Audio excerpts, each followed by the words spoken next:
土曜日なんかお持ち帰りが重なると天ぷらいっぺんに持ってかれちゃうので、天ぷらは多分6時半か7時に終わっちゃうんですよ。それから板場の仕事ちょっとやるもんで、だから全種類の天ぷらは俺あげない。となるともう300枚以上。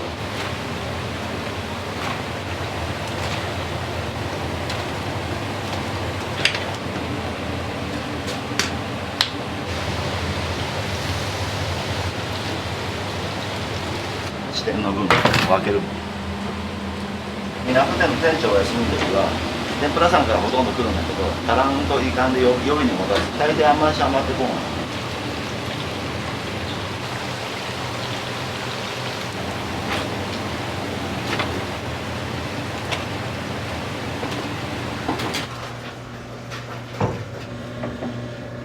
どのぐらい前から働いてるんですか20代から。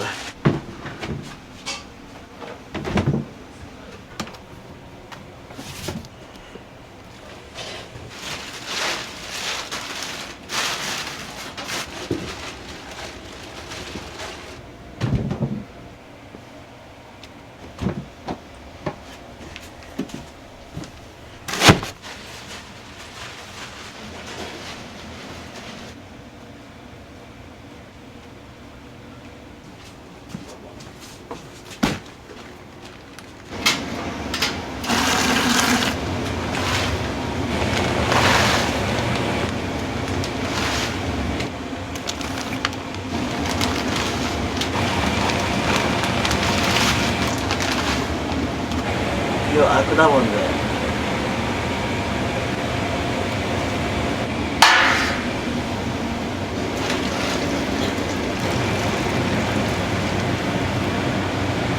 あと15分後にまた入れ替えよう。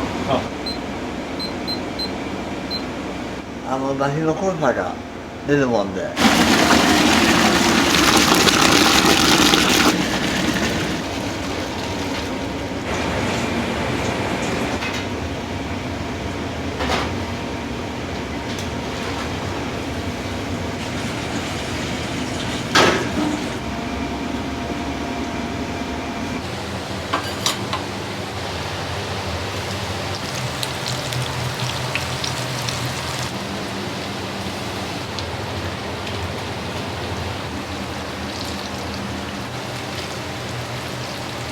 昨日でも250枚ぐらい俺あげとる。それプラス天ぷらやから来る。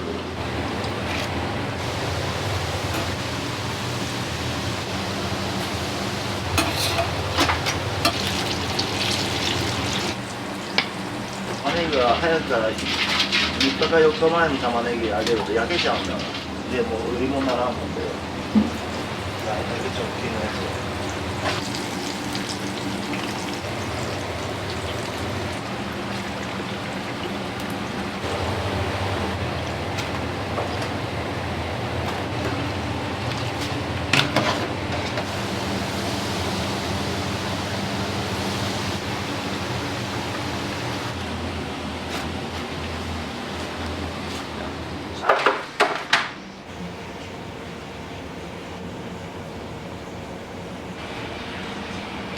ちくわが42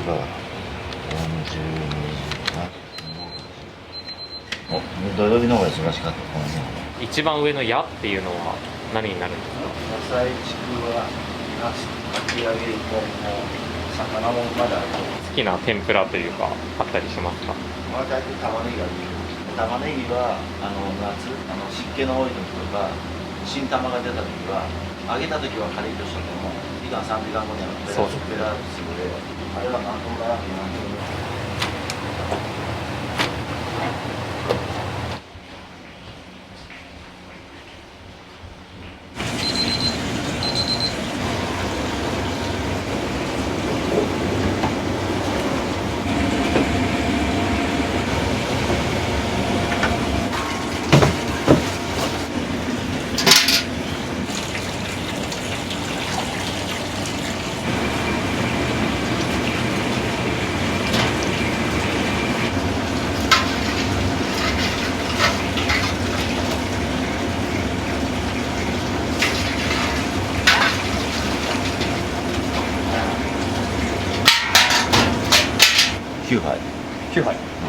の港が3台、弁天通りが1杯、白菓子が欲しいかな。お店自体は何年前からですか？ 100年以上前、苗場のできた渡りグルメ式に100年前で出て、で100年後に俺たち呼ばれたもん。苗場まんじゅうと俺と河村市長やなんかもいっぱい来て渡りグルメ式やったんだけど、縁起がいいということで、その時の市長から長明っていう屋号をもらったの。そのバイクが宮弁っていう名前だった。昭和32年にここへ。もともとじゃあ苗場にお店があったってことですか？そうそうそう。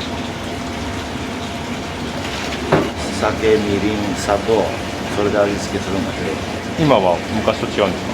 これをもう何年もかかって作ってまして、これも2社から京都の大きな総味食品と三重の山盛りと、それを2つ混ぜて使ってます。色で分かった味見しなくていいですか？するよ、もちろんするけど、大体色でこっちは良さげだ。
ヘラだけで丸くなるもんなんですか？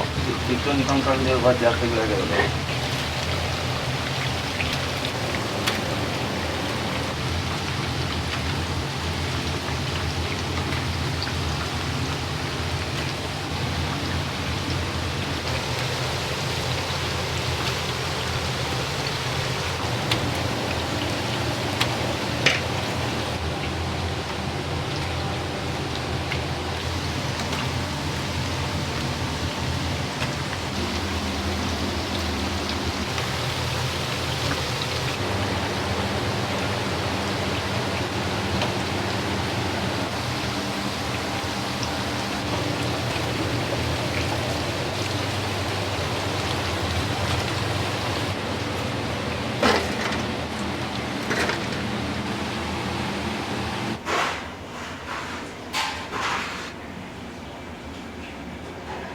うちは喉で食べれるのもんだもんで、みんな硬いが今ラーメンでもちょっと柔らかめのがいい。とにかくミックスが大なりすぎとる。きしめん中華のミックスとか、今中途半端な時期だで、10月は暇だけなく近い毎年。一番忙しいのは春先。今がそう変わらなくなってきたけど、昔はもう春先、戸を開けて商売できる時期が一番忙しかった。本店の方を引き継がれるお弟子さんとかはいらっしゃるんですか？いないんだわ、それで。後継者探してると、もう他のうどん屋でこういううどんないもんな。うちは天ぷらうどん1本なので。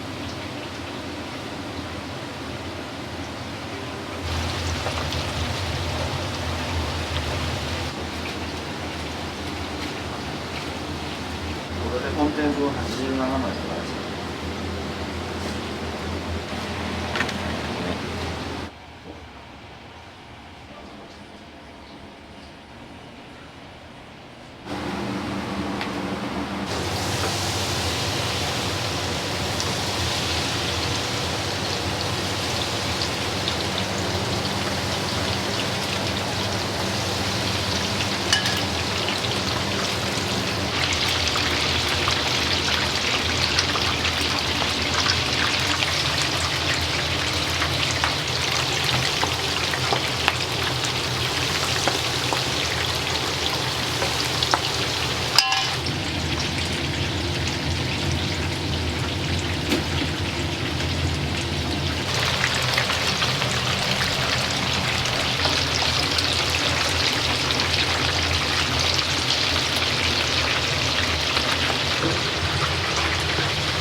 残念なけど照明層がないよ。透明そう沖縄から取っとるんだわ。大須に沖縄宝島っていう沖縄のショップがあってそこから取っとるんだけど、たまに身が入らん時がある。台風だとかさ、あ資生堂が利用のために使ってる照明層、そんな12枚ぐらいしかあげないけど、まあ、食べる人は使えるし、まあ、今まではさ天ぷら揚げてなかったもん。天ぷらさんから全部取り売りだったので、照明うどんの前で天ぷらはみんな取り売りだった。その頃3軒あったの天ぷら屋が。今は全くないけど、そんな頃は3軒あったもんで、忙しさも違うもん。夕方でも持ち帰りでバーン並ぶもんで、適当に200枚持ってきてくれとか、そんなうどんでも粉が最高7本で9本出たことある。1日ピークで。誰も信じると思う。うどん1本な。一袋で何玉分ぐらいなんですか？だで280個ぐらい売れるかな。かき揚げだけは190度で揚げるので、10度だったり。そして宇宙とか中学ぐらいの時から中華ミックスって言うんだけど、その頃お客さんの要望でみんな始まったの。裏メニューみたいな感じから始まったって感じでメニすか？ュー表にはそのものもつながったの。そこからどんどん広まっていってみたいな感じで。その中でおまけにダメ押しでテレビ局が来たので、それで広まった。継ぎ立ちでしょ。今のかき揚げも最近始めたところなんだけどさ、油が汚れるの嫌だったんだ。今ぐらいのような今日で19枚でしょ。はい。普通だと80枚近く揚げなかったんで、順番をどうするかやりをさっきやっといて、他のもんで甘い油取るとか、そうすると綺麗なままだね。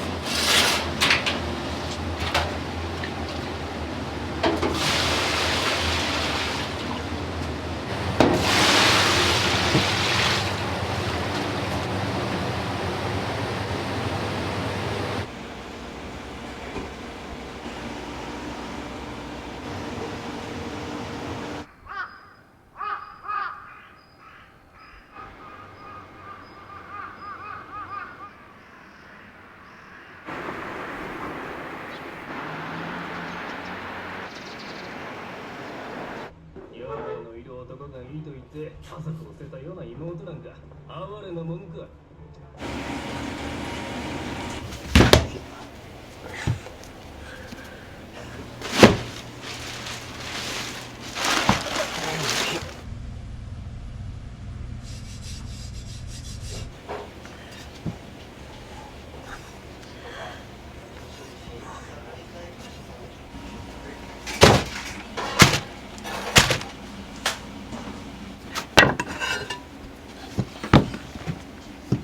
これも順番があってさ、この皮の方を上向けなあかんので。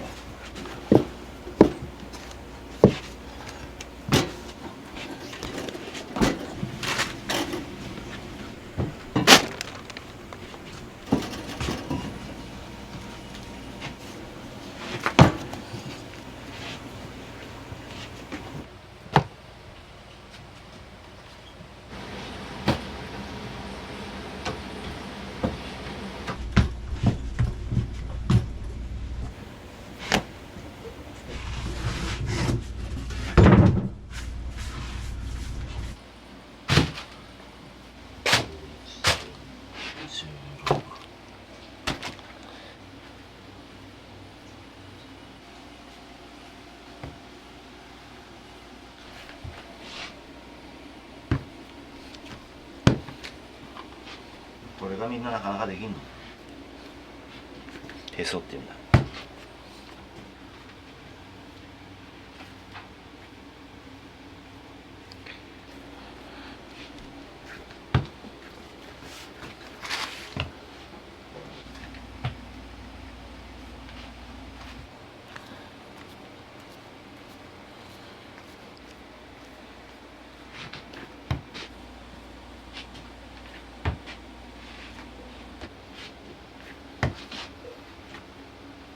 責任感だけでやっときたもんで、両親が生きとる時の仕込みは俺に任しちゃっとるので、定時制帰ってきて9時過ぎ10時近くから親父は魚夜釣りとかさ、ボーリングとかそういうのが好きだもんで、親父をこうやって遊んでこいって、自分は自分でカラオケが好きだもんとかピアノ弾いとったり。よし、しまうね。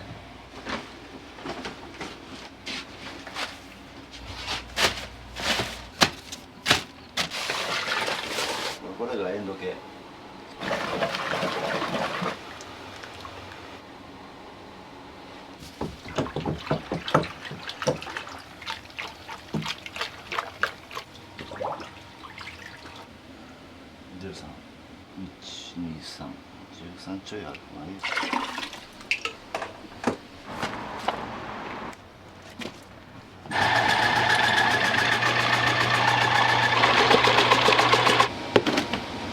ネギは1日何本ぐらい使われるんですか？最低でも大体3箱ぐらい夏場とかってざるそばとかはい逆に使うんで結構取っちゃいますね。そういう時はもう本当に朝夕方っていうかダブルで同じ作業をやってる。ここ営業時間がもうオフタイムがないんで。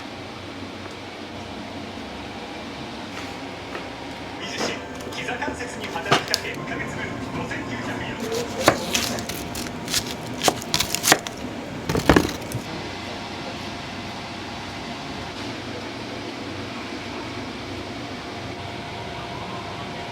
おにぎり結構大きいですね。結構大きいまん丸で、おにぎりも出るんですよ。大きめで結構ボリュームありますよ。ボリューム、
大ヌルのはい。卵もらうわ。卵です。はい、お待ち。大ヌルです。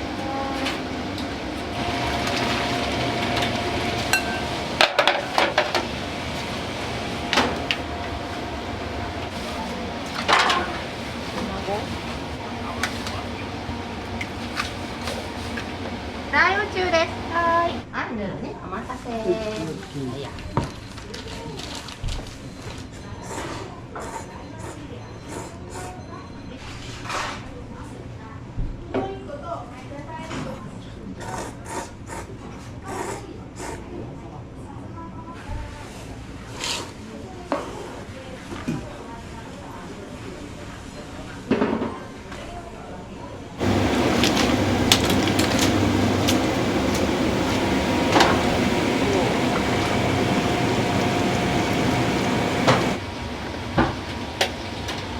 はい、お待たせ。お持ち帰り。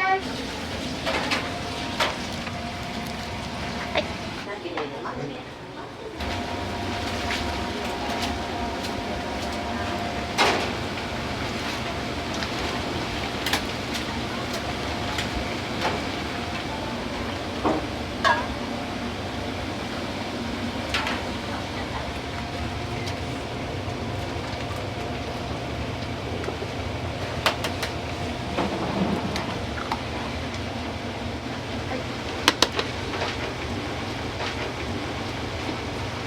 こちらです。はい。はい、かな。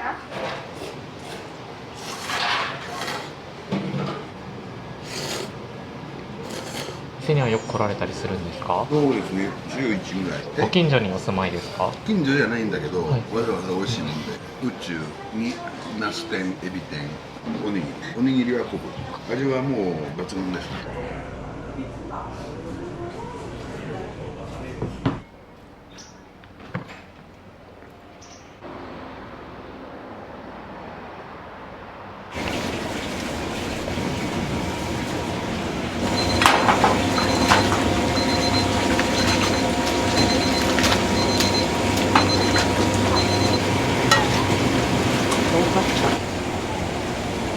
いや。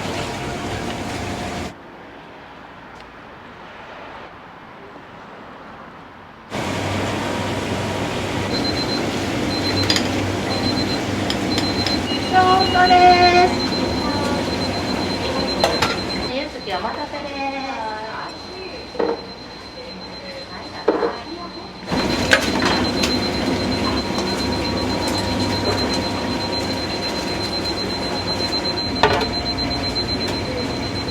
大中華です。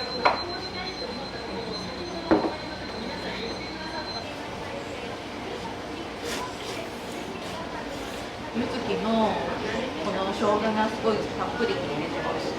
基本的にはね、雨の日に行ったんですよ。ここで。雨の日だったら、割とね、10時からやってるところ少ないでしょ。気に入ってるところがあれば。味と量。早く出て、パッパって帰れるし。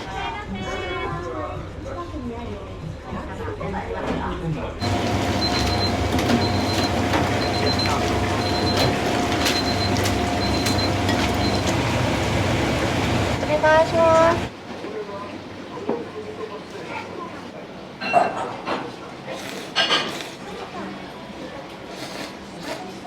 これの時は週1回一番美味しい。一番ですか？もう一番です。30分かけて時間作ってきます。昼は混むからちょっと早めに来て腹持ちもいいし。ないです。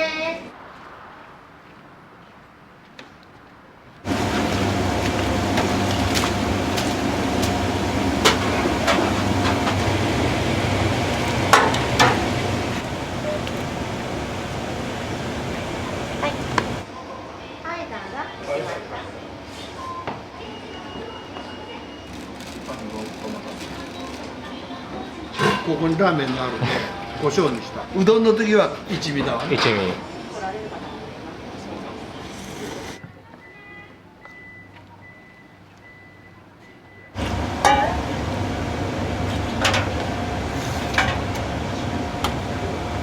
はい、お願いします。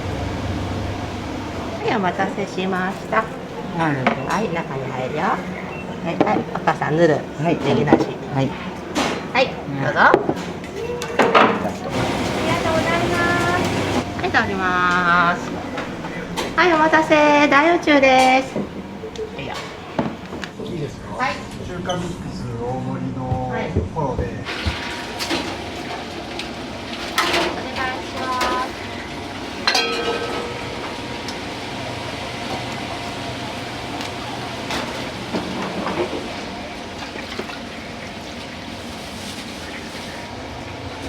はい、お願いします。大宇宙のバラです。入ってますよ。いらっしゃいませ。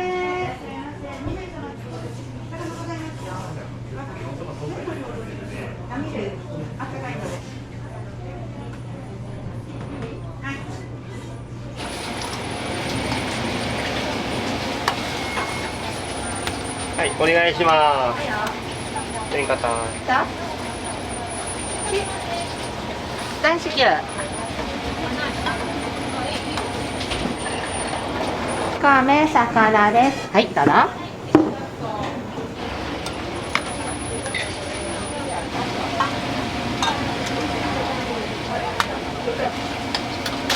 はい、お願いします。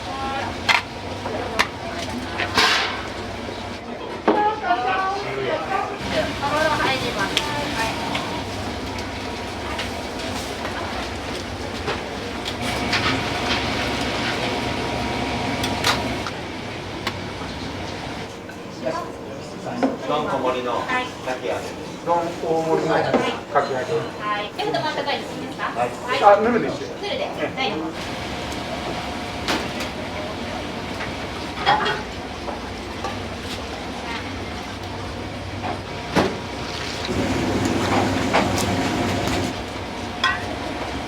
はい、お願いします。はい、お待たせです。小のかき揚げ。はい。大ヌールです。お水入れていきます。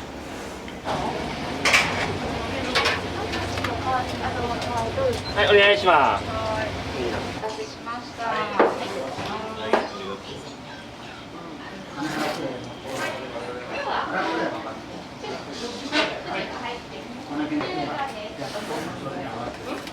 お芋さんちょうだい。はい。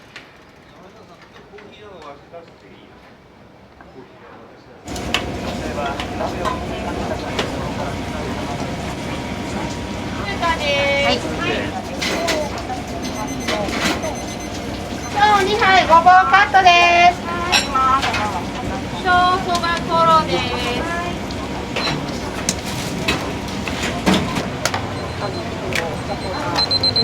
ドアがあります。お願い。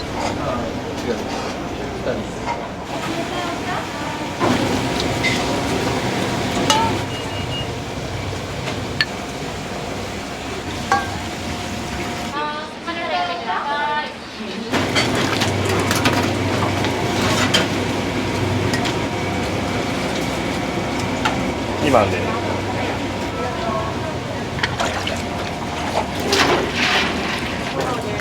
はい。小そころ。はい。はい。はい。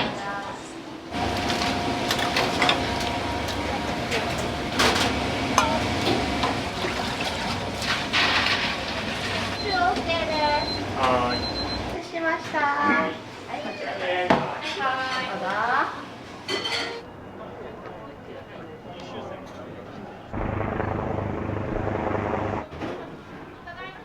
大吉シチューです。中華4人に入っとるの。どこです。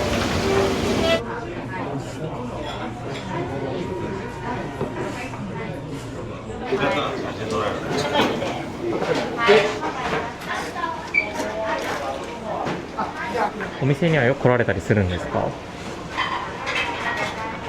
どうですか、初めて食べられてみて。うまい。量結構食べる方なんですけど多いです。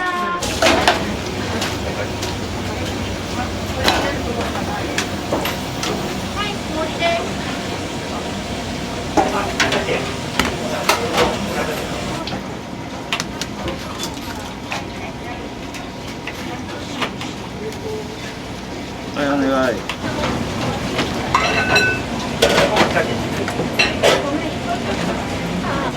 これあとおにぎり。あ、できる？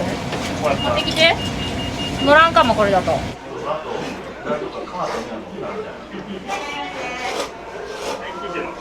グレと昆布と鮭。お昼からもお仕事頑張れそうですね。いや、動けるかな。かき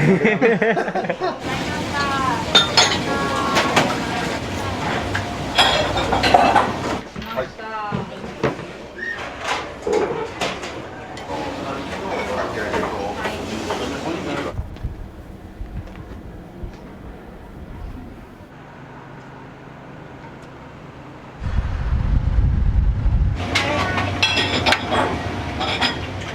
お願いします。3番です。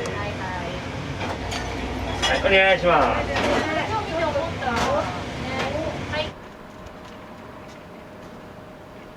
お母さん持つわ。あ、うまい。食べてく？あるよ。いい？いいよ。お持ち帰り？食べてく？今後お持ち帰りね。はい、350円。今待ってね。あ、ドンスタールでね、気をつけてよ。ありがとうね。はい、どうも。ありがとう。これ入れてからかよ、最後もね。ありがとうね。どうも。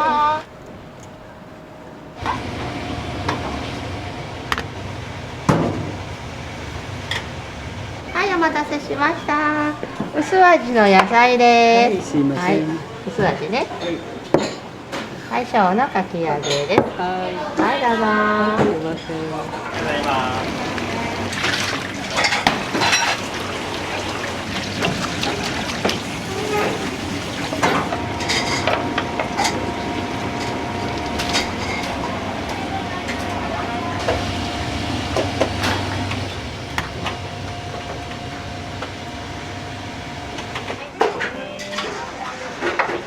小盛りのごまそうですね。はい、ありがとうございます。ありがとうございます。すみません。週に1回は来ます。週1回ぐらいですね。何が食べたいとかっていうと、こちらのおうどんで。お出汁とか、最初の美味しいので、お値打ちでね、お口に合います。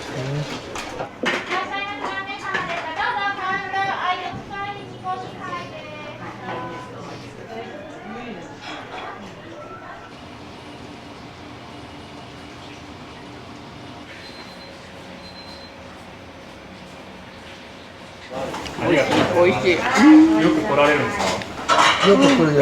もう何十年なの。何十年なの。麺類が好きだでね。これが好きだ。そうそう中華だね。あんたは中華だけど、私はうどん。好きだもんね。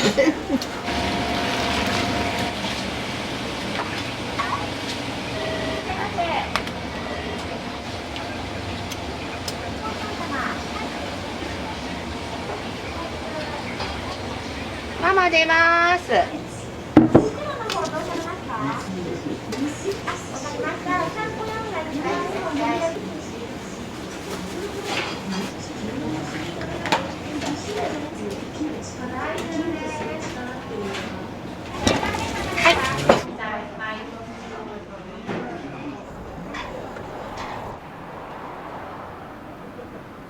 こちらこちらで。かき揚げですね。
十号河川の方が古い。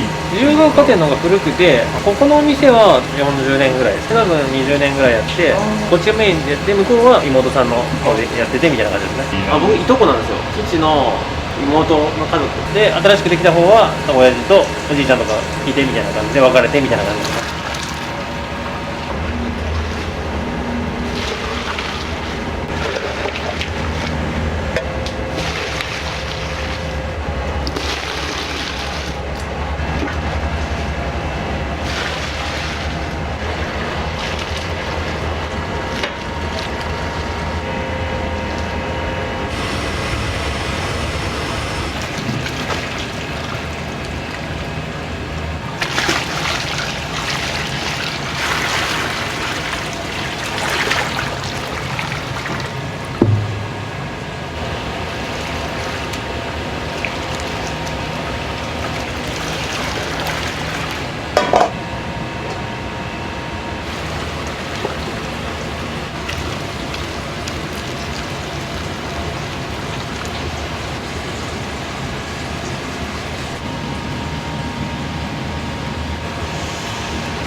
おはようございます。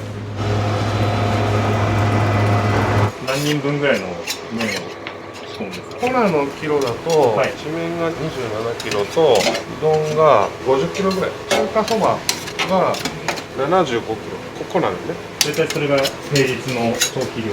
夏と冬でまた中華とこっちが変わってくるんだけど。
なんでも富士山までやった方がいいね。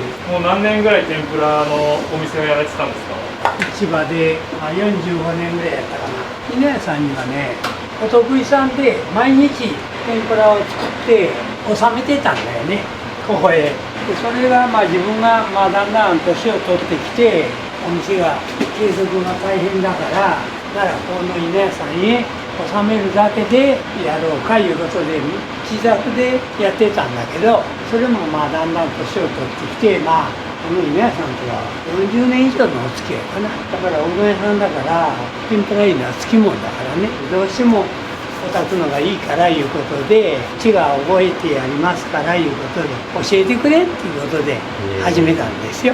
でそれでここへ来て、3ヶ月ぐらいやったけど、だいぶ上げれるようになったんだけどね。そういうことです。わかりました。この道いうことになると60年以上かな。今82歳なんですよ。全然見えないですね。いい、そうなんです。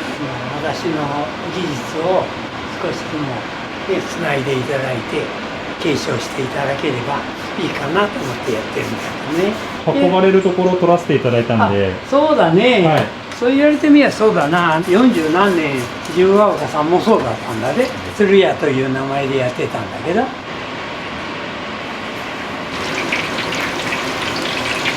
油に粉を溶いて入れれば天ぷらになるんだけど、形をってやろうとするとシンプルがゆえに難しいよね。山田さんが作るそのかき揚げとか天ぷらってどういったことに気を使って作られたりとかされてるんですか？今はみんなフライヤーやなんかで揚げてるよね。そうするとどうしても酸化してくるからたくさんの油だから、私ら覚えた時はみんなこういうお鍋だったんだけど、こういうお鍋で揚げてると、さっきした天ぷらいうとむしろ難しい表現の仕方なんだけど、口に残らないっていうのかな。あっさり喉に残らないよね。そういう天ぷらが一番を目指してるんだけどね。これはもうこの中に一升も入ってないから、入る新しい油ばっかりをやってるから、食べていただくと分かるけど、なんとなく違うと思うんだけどね。かき揚げの具材って何が入ってるんですか？網エビと人参と玉ねぎと三つ葉と野菜が主だな。網エビはだしみたいなもんだな。昔から変わらずそう、この具材で高級なね、例えばエビでも皮むいてスッと揚げれば美味しいに決まってるもんね。それはそうじゃなくて、大衆な商品をいかに自分が考えて作って美味しく食べてもらえるようにするかっていうのがテーマは美味しさのそれがな一番素材の味っていうのはすごく生きてると思うんだよね。でも揚げ物いうのはね特に新鮮さ揚げたてが美味しいからねこんだけ夏下がっても中まで火が通ってないとダメなんだよね。中が団子みたいになっちゃいかんのだよ。例えばエビ天でもスッと揚げてお塩をパッと振ってパッと食べた時に口の中入って衣の溶け具合っていうのかなそれが天ぷらの生命だね。エビが美味しいとかそうじゃなくてやっぱり天ぷらだから衣上がり加減っていうのが生命だから衣がなかったら唐揚げだりねもうどんどん高級化されてって品物ばっかりがあれされるのにいやそうじゃないんだよって。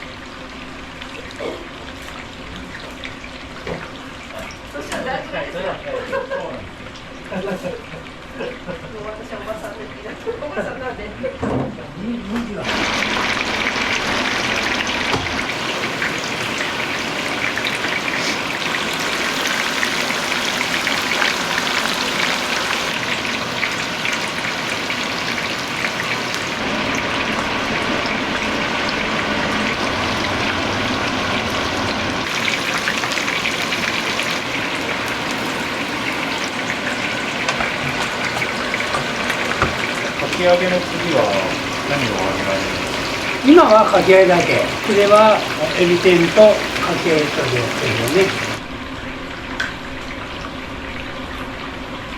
女房と娘たちもいますよ。女房もと80過ぎだからまあ今は何もやってないけど愛知県に行ったりボーリングに行ったり私もゆうべはもうボーリングやってきたんですよ。そんなに上手でもないけどでも180ぐらいは出るかな。今でもこんなに元気でやってれるかな。良かったですね。稲谷さんが山田さんの技術を継承して。それ本当にね自分たちが何十年もやってきたところをそれで終わりかなと思ったらこのお兄ちゃんたちが僕はやりたいって教えてくれるって言ってくれたからここでちょこっとでも覚えていただければ次につながれるかなと思ってね期待はしてるんだけどでもここも天ぷらがなきゃ商売にならんからなんとかやるよね嬉しいなと思ってるんだけど。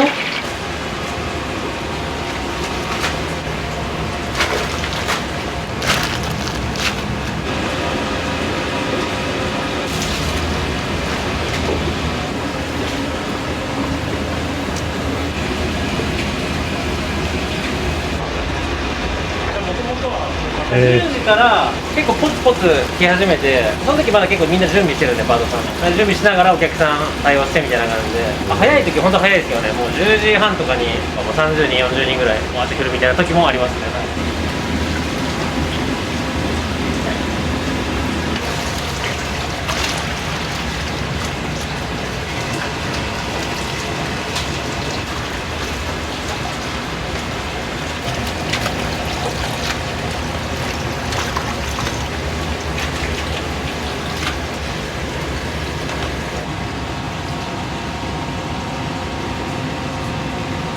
ジャンボですすごいうどんっぽいというか作ってる量も少ないですよジャンボは。きしめんとかうどん他のと比べたら出ないから人気ないって言ったらあれありますけど看板メニューだけどそんなに数は出ないです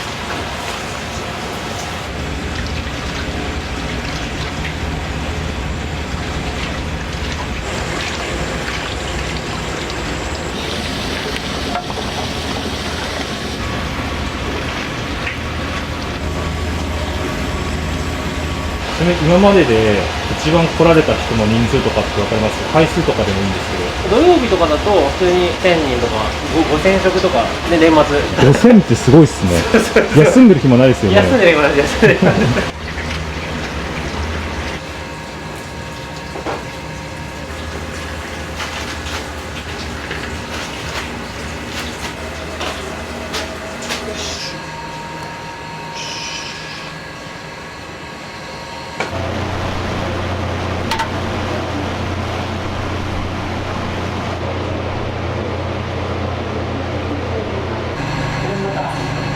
人気のメニューって何かありますか？味噌系が多いんですけどお客さん多いんでやっぱみんなそれぞれバラバラって感じですけど中華そばとか味噌汁とか中華麺に天ぷらっていうのが結構おすすめです。意外となんかイメージないですよね、中華麺に天ぷら。はい。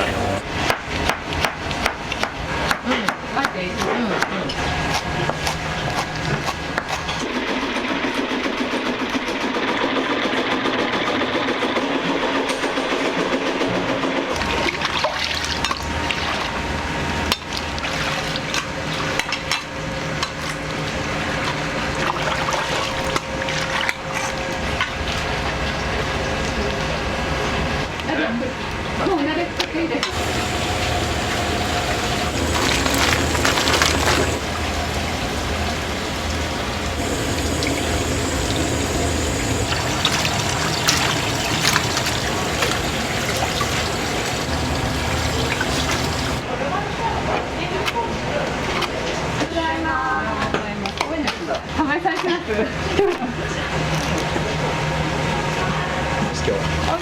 火曜日だけカード的にどんぶり溜まってああ、バタバタだったの。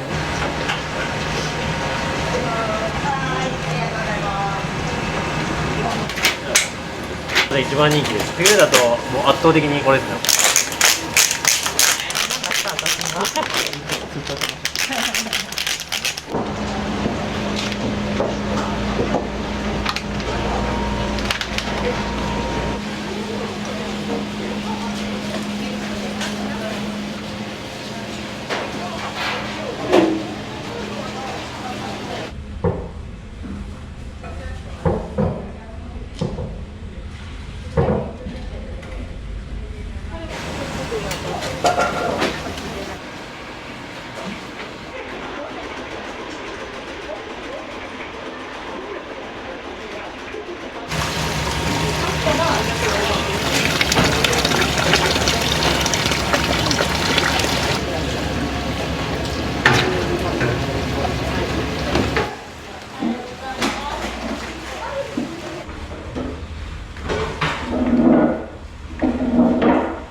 味噌汁。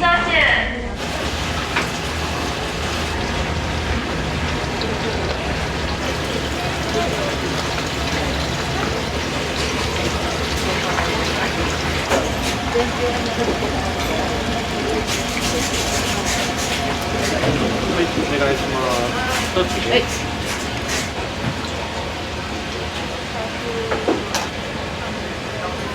味噌汁。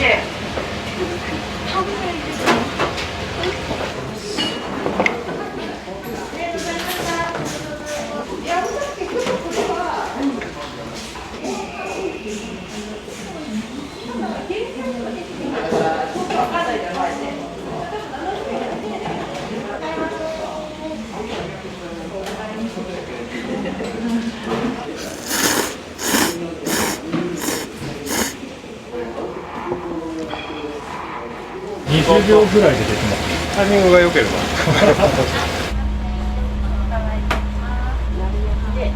全部で7個でいいみたいね。3個。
お願いします。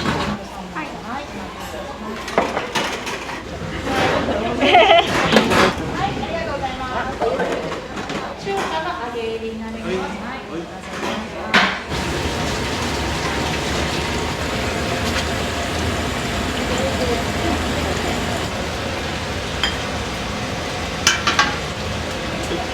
はい。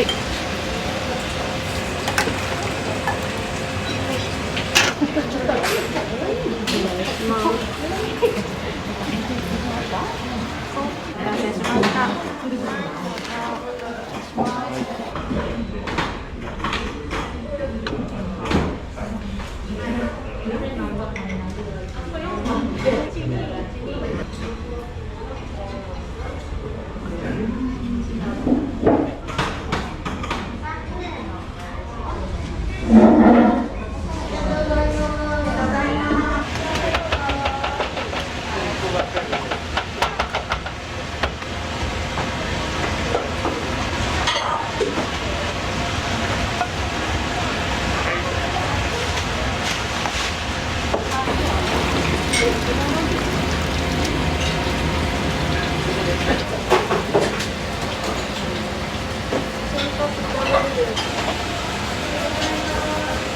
はい、めちゃくちゃです。安いので気をつけてください。ランニング。いつも向こうばっかりやけど、相方がおらん。ありがとうございます。すみませんでした。はい。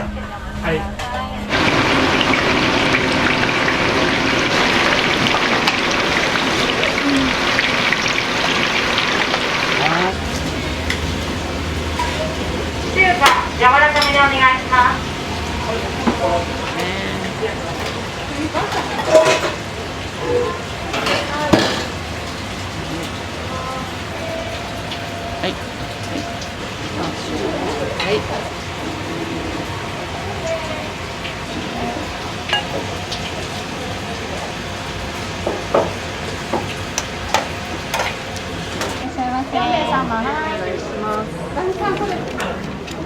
中華大。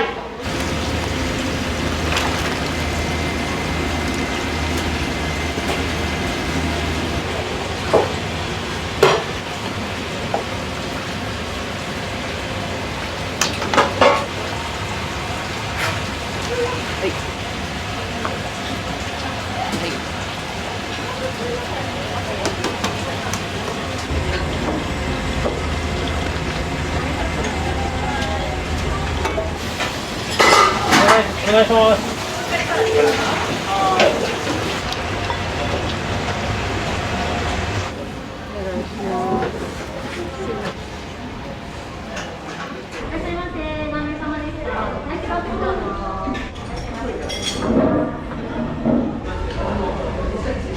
中華大、味噌飯大。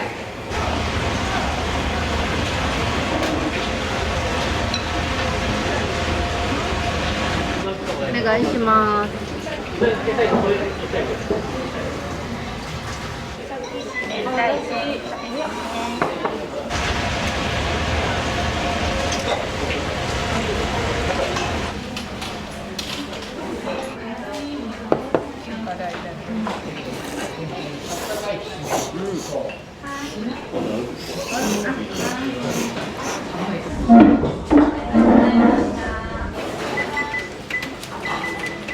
うん、かけそば、かけそば。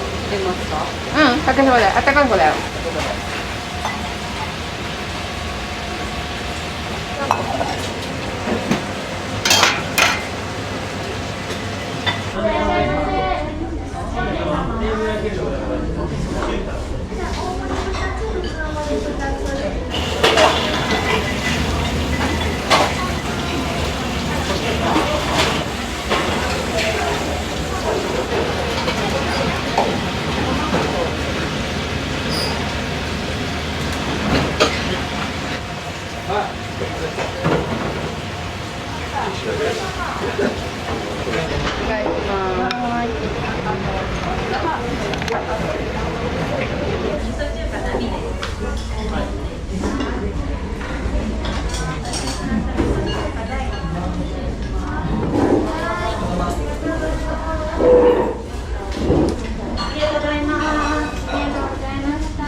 はい。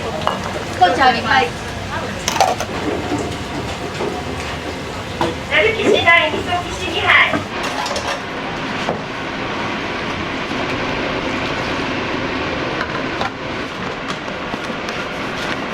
薄力粉だけでいいんだけど、天ぷら粉を少し混ぜると微妙に違うんだよね。長い間付き合ってもらってご苦労様だったね。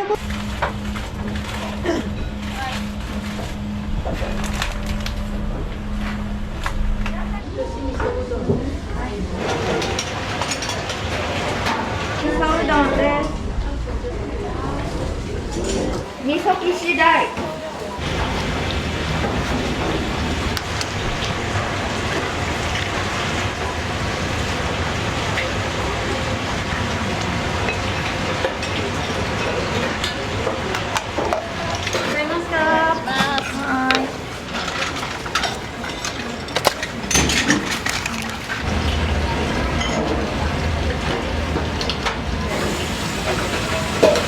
一つ大。味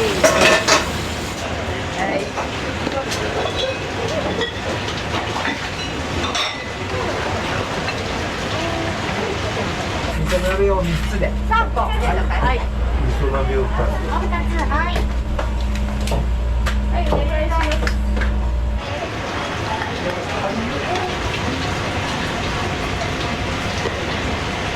はい。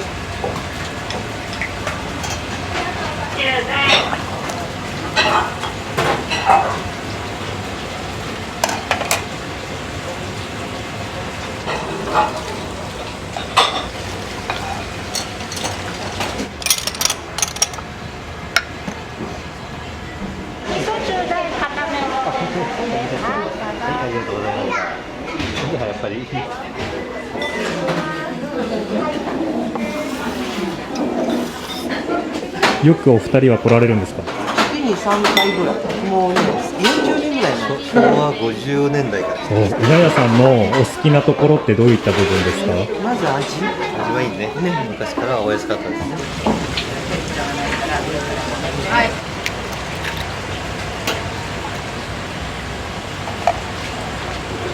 はい。閉めました。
ありがとうございます。はい。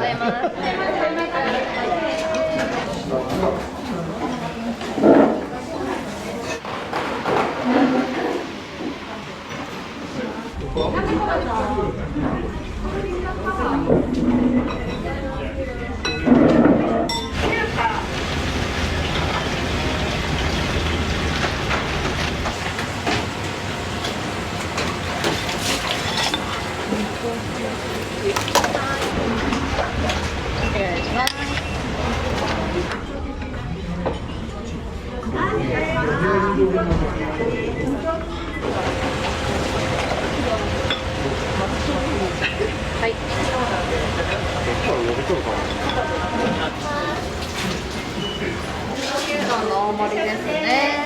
はい、どうぞ。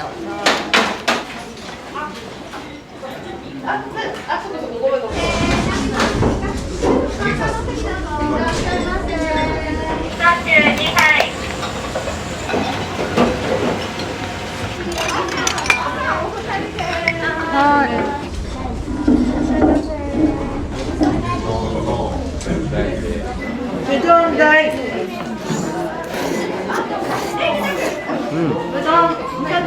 よく来られるんですか？最近知って月に2回ぐらいは家族で来ますね。家族で来ても回転早いんですぐ入れるんですよ。で、安い。うどんは安いです。ありがとうございます。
味噌汁普通盛り天玉で、はい、2杯です。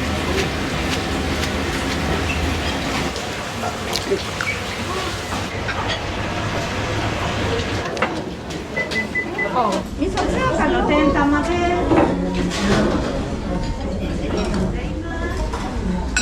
はい、ありがとうございます。いらっしゃいませ。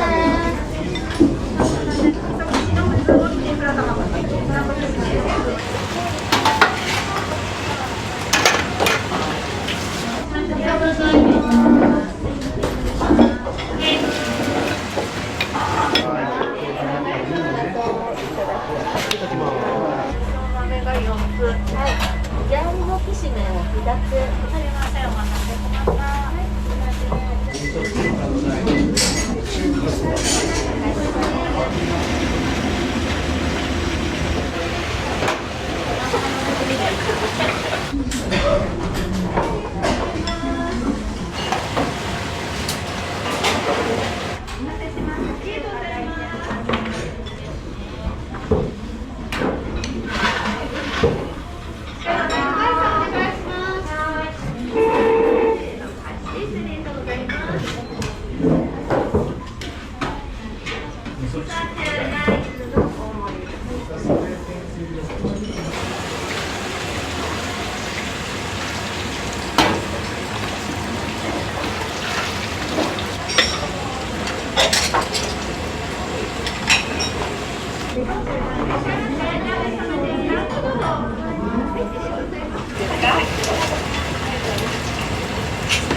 しょっちゅう来ます。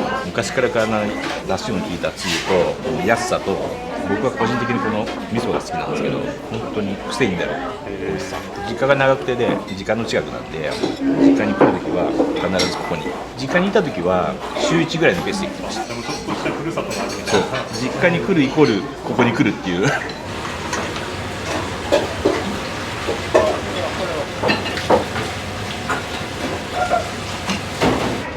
お願いします。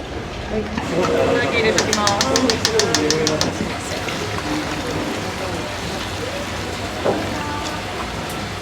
きしめん味噌ちょうだい。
味噌汁、ざる汁大。お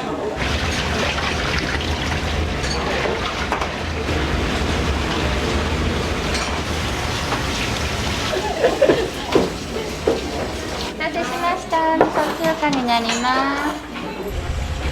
はい、わかりました。いただきます。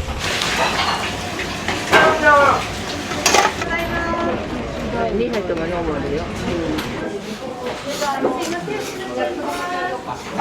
毎日ぐらい来るよ。そうなんですか。早くてお手頃、美味しい。それどころ。ありがとうございます。はい、お待たせいたしました。ざるそばです。うん、大体一緒。ありがとうございます。はい。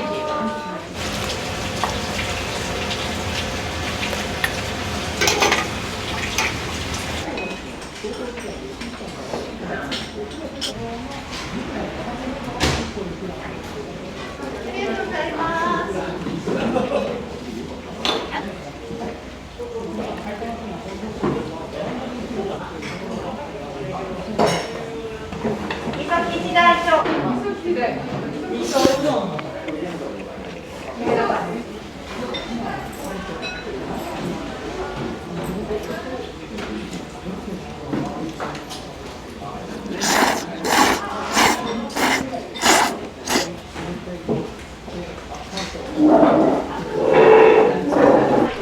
うだね。まあさ、どっちにしても7時間あるでね、7時間はかかることはないけど、それからこの子が頑張ってあげるからね。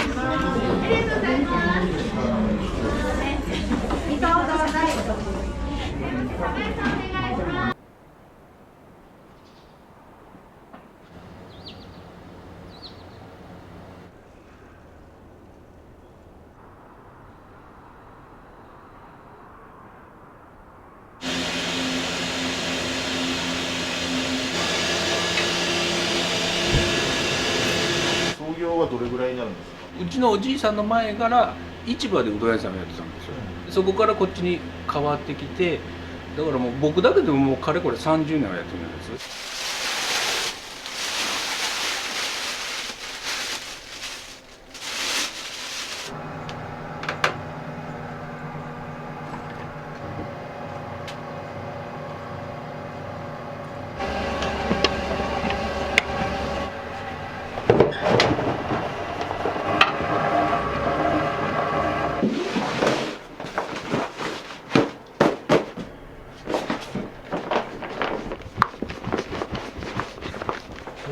初からこのお店を継ごうと思ってたんですか？自然とやるもんだなっていう感じはありましたけど、小さい頃から。小学校の時は丼洗ってたりだとかで、大学になった時は厨房の中入って作ってました。自分でも本当に早かったなって感じですけどね。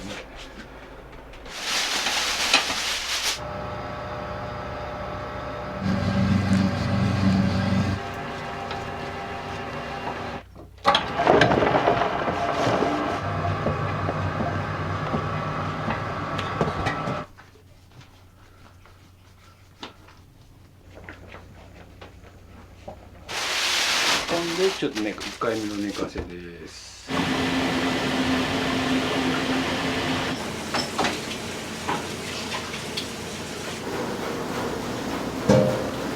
麺業に関しては本当に7、80年になってますね。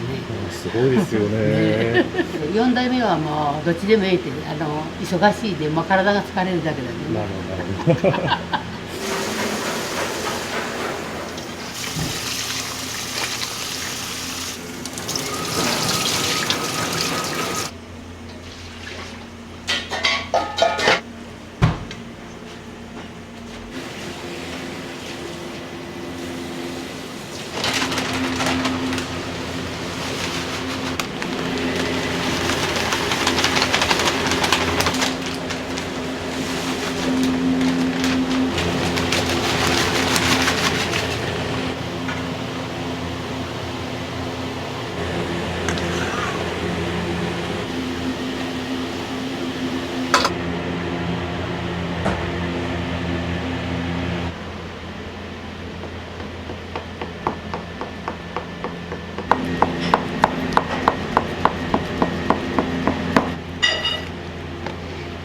かまぼこ屋さんがなんか近くにあったんだけどやめちゃったりだとか、いろいろ探してもらってようやく。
よしと。3番と。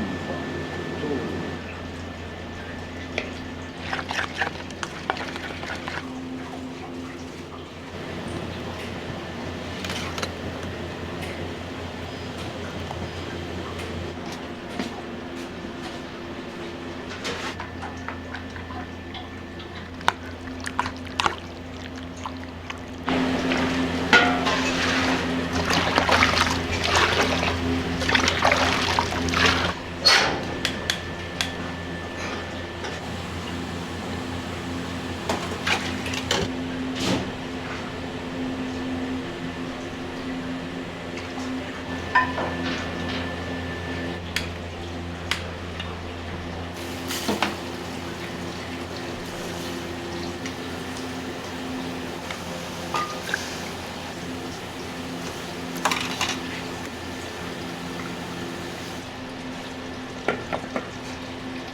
ょっと冷ます。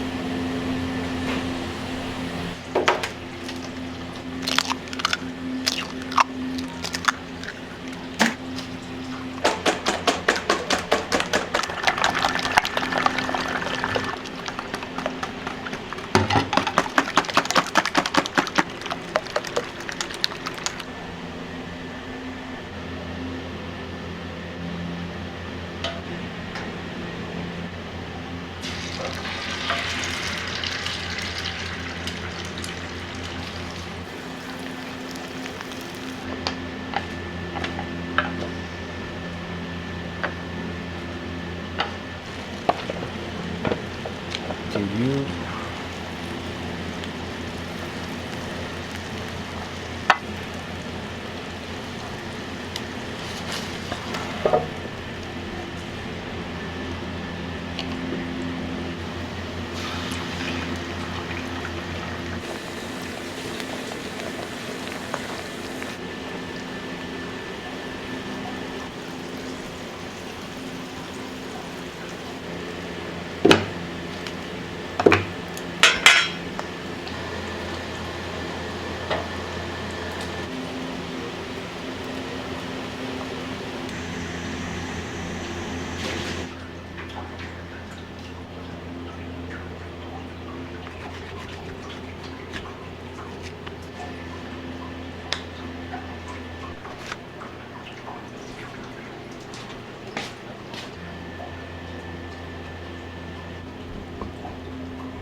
が出るメニューとかってありますか？寒い時期は味噌煮込みが多いし、暖かくなるとエビおろしそばとかで、通年でよく出るのはシーフードカレーみたいなカレーうどんとか五目あんかけみたいなカレーうどんとかかな。あと唐揚げも出るし、とんかつも出ますね。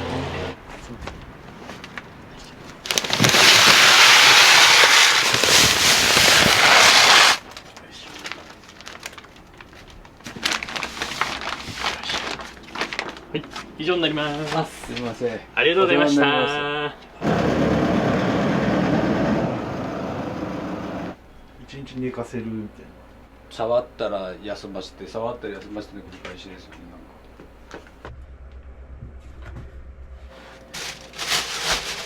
亀に入れる理由とかあるんですか？水分とか湿気とかの調整が一番いいとかあるんでしょう、はいはい、この亀は本当に昔からずっとですよ、確か。先代ぐらいから、これ常滑じゃないかな、常滑焼きの亀じゃないかな。これで昼から2回目また丸めます。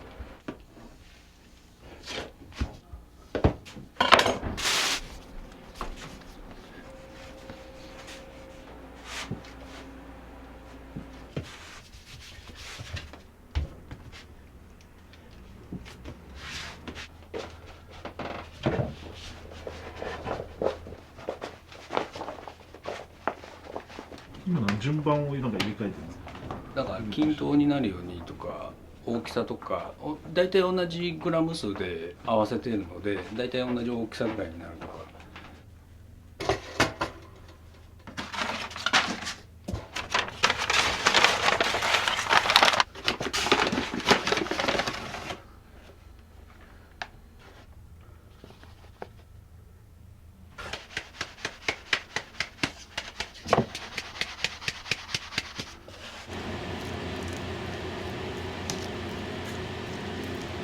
これ何ですか？これは五目ご飯っていうのがあるんですよ、メニューの注文があったらこれと白ご飯をその都度混ぜて出すんですけど、大鍋で煮て少しずつ少しずつ使っていく。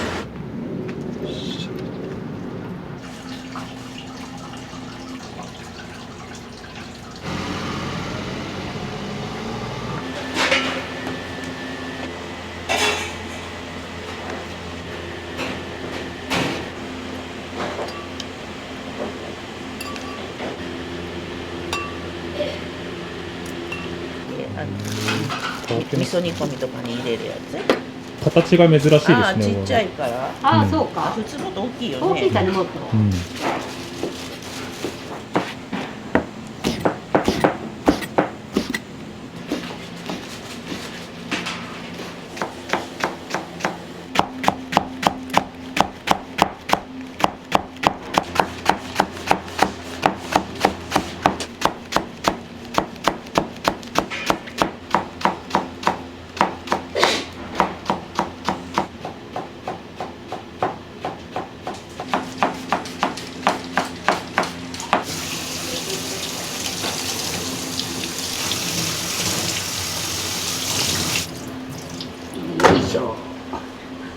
よいしょ。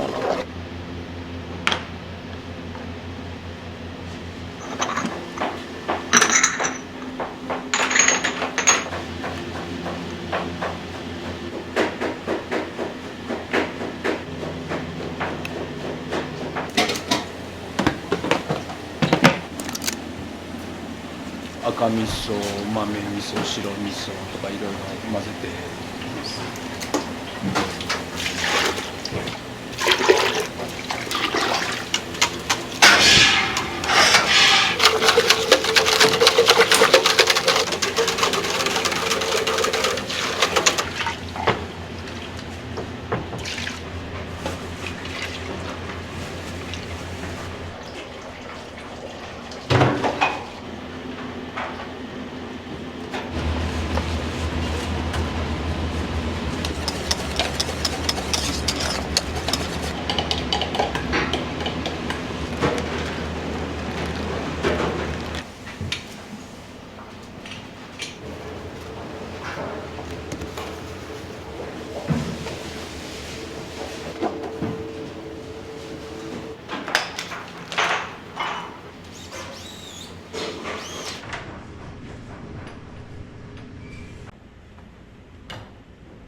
大体何分ぐらい？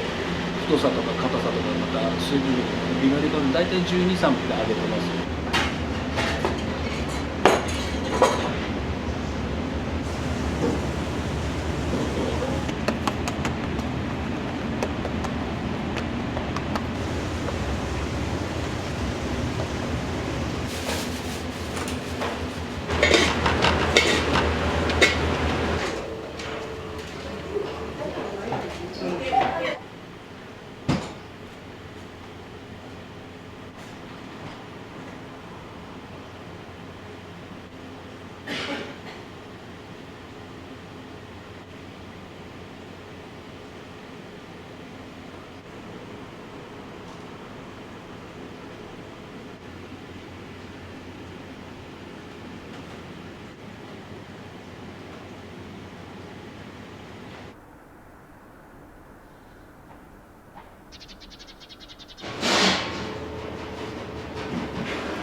一番特別。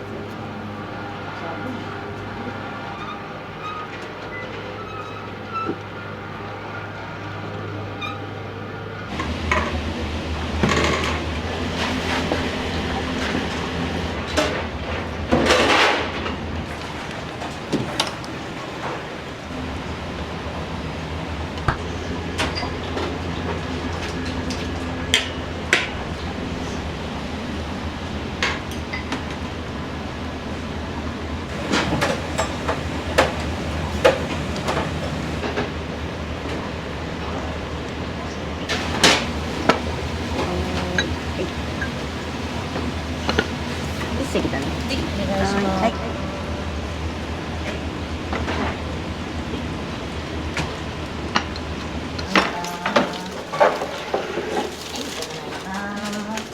1週間に1遍は来るわね。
人材に。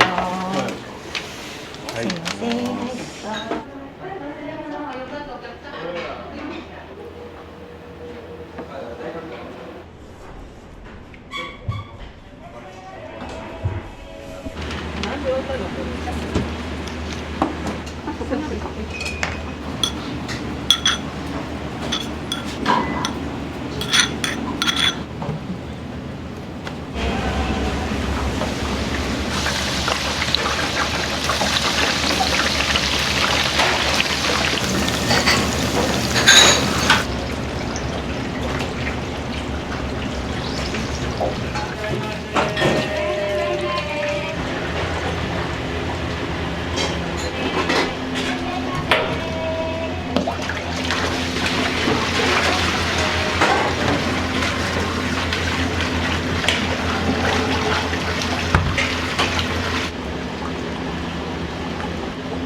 はい、お願いします。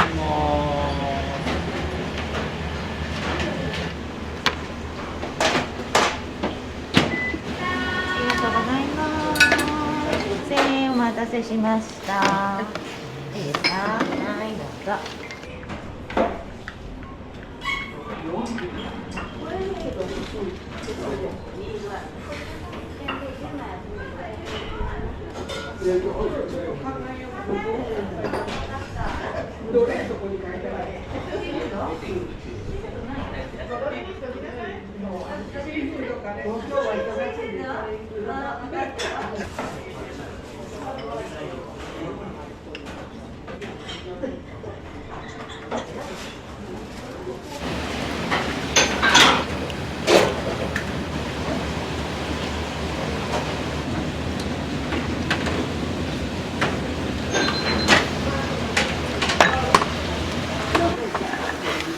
すみません、はい蓋もらいます。どうそうです。麺冷たいやつです。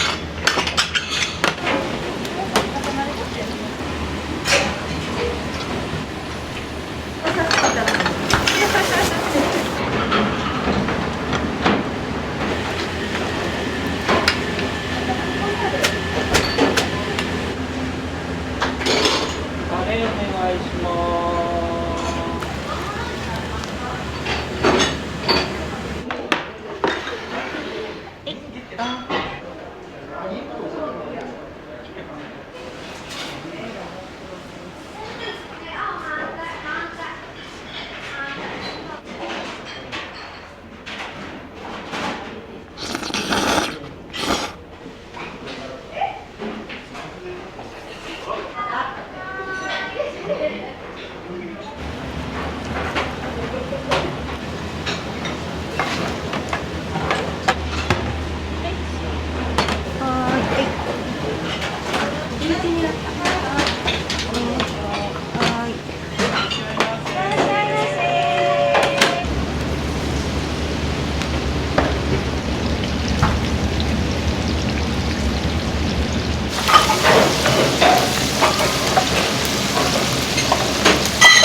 彩りでご飯少なめで。はい。どっち？はい。あと2人りなしでよかったです。はい、あるなっていう。たくさんあるね、たくさんあるよ。おすすめのメニューとかってあるんですか？いや、うちら彩りばっかりやもんね。彩り。同じようなもんばっかり私たちはいつも好きだから。いい人はみんないい人。ね。店員さんもね。店員さんもね、おばあちゃんも。おばあちゃんおばあちゃん。おばあちゃんと仲良し。おばあちゃんと仲いいよね。いらっしゃいませ。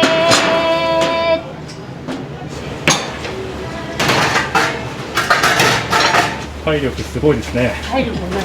朝たっぷり食べない。ダメよ。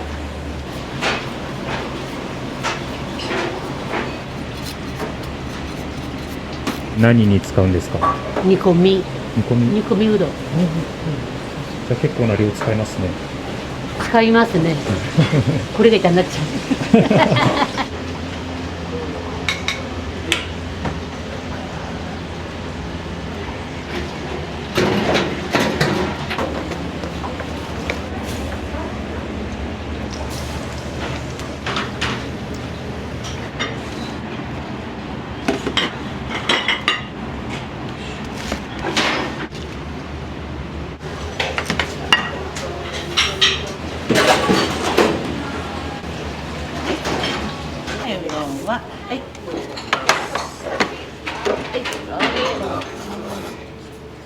三好屋さんの魅力ってありますか？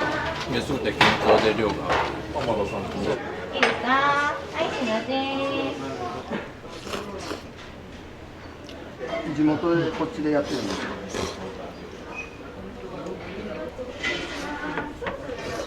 ありがとうございます。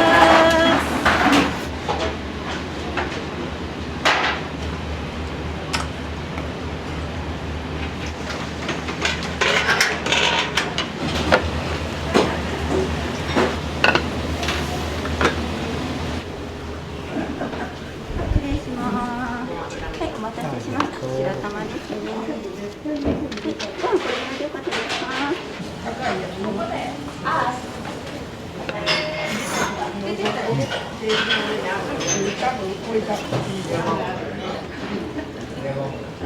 よく来られるんですか？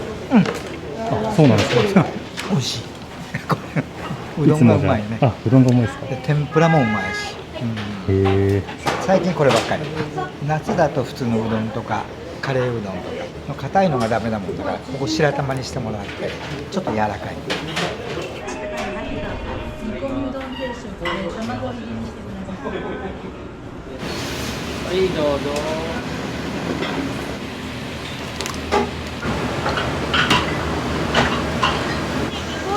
卵入り。はーい。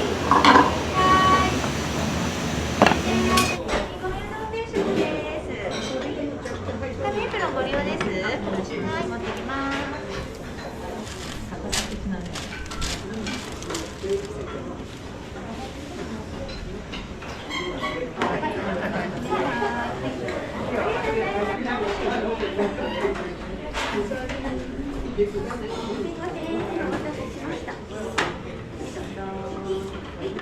みんな売れる。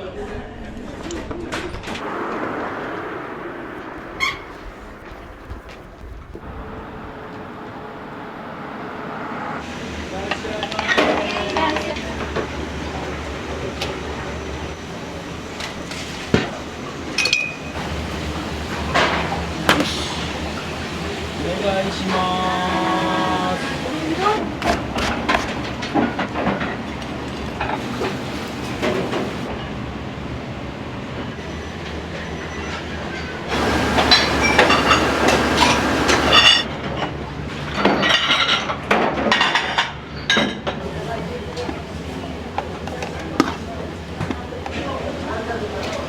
お願いします。レジです。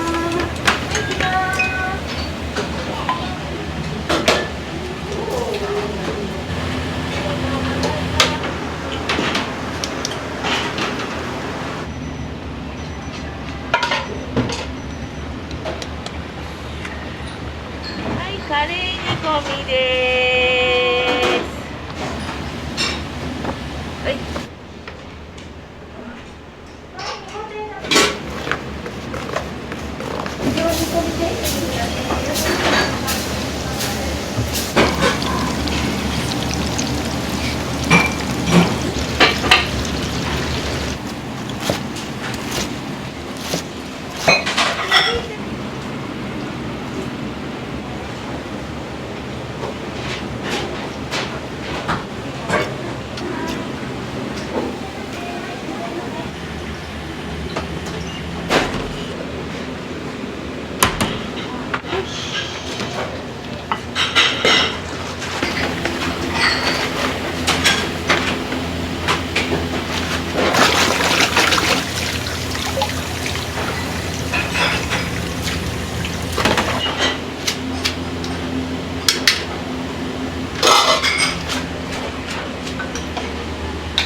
昔から来てるからね。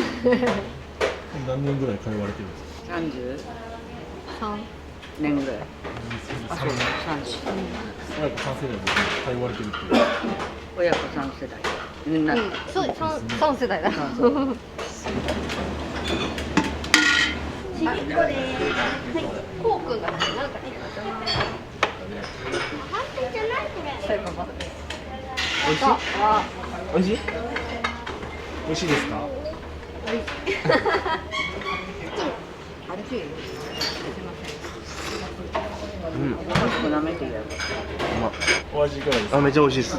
めちゃくちゃ美味しいです。はい、じっとしといてね。ありがとう。